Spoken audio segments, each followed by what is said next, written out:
How are you? Good. How you doing? Good. How do you get a bad taste out of your mouth as you go to prepare for San Francisco? Yeah, I think the only way I know how to do it is just go right back down to work. Put your head down, go to work, do what the coaches tell you to, and just get right back on track. Just curious, do you know what they did with the goalpost in Tennessee? I was wondering where it went, or if you have any inside information to that. Yeah, there are a lot of fabled rumors about it. I saw one video. They took it all the way down to the Tennessee River. One, they were carrying it almost to the top of Neyland. Like, I don't know if they're going to throw it off or something. And then I saw one part of the the goalpost was going down Cumberland Avenue, like the main portion of the campus. So, I mean, it was a riot in Knoxville. It was awesome to see, man. Where were you where did you watch the game? Yeah, I was watching it from the training room of the hotel, and I was watching the kick, and I mean, as soon as they won, I went screaming. I went crazy. That was awesome to see.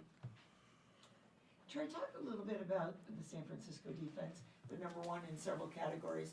Not sure if Bosa's going to be full speed or whatever, but when you look at them, what is it that makes them so dangerous? Yeah, they're well coached. That's the first thing for starters. They do a lot of different things. They play very violently, physically, and they play fast. When you have a group and a combined effort like that, it's going to lead to great things. It's going to be a tremendous challenge up front.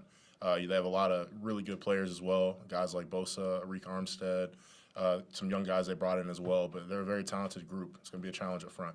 Trey, the starting line, you guys have had some good moments and some not so great moments this year. How's the temperament of the room and the attitude right now going into what is trying to get back on track next to the Niners? Yeah, I think once again, it's sort of like a hard hat mentality. Just go right back to work. Identify the things that we didn't do well, and then correct it and be better at it. And I think the biggest thing, and I can speak for myself, is just being consistent in my game, consistent in my approach, and consistent on the field.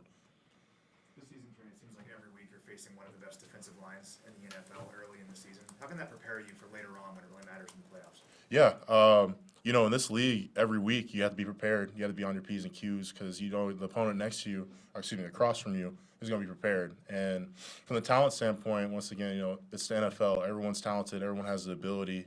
It's just the details that separates us. So I think at the end of the day, Coach Heck, Coach Matei, they do a great job prepping us as offensive linemen for the challenges that we end up facing. But at the end of the day, you just got to be ready for it.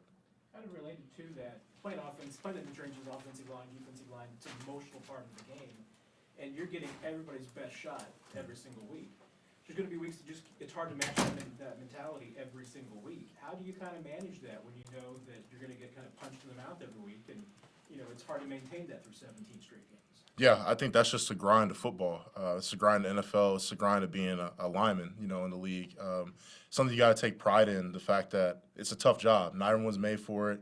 Not everyone can handle the stress involved with it, but ultimately that's what the job entails. That's what the job calls for. So at the end of the day, we just have to be at our best at any moment we can.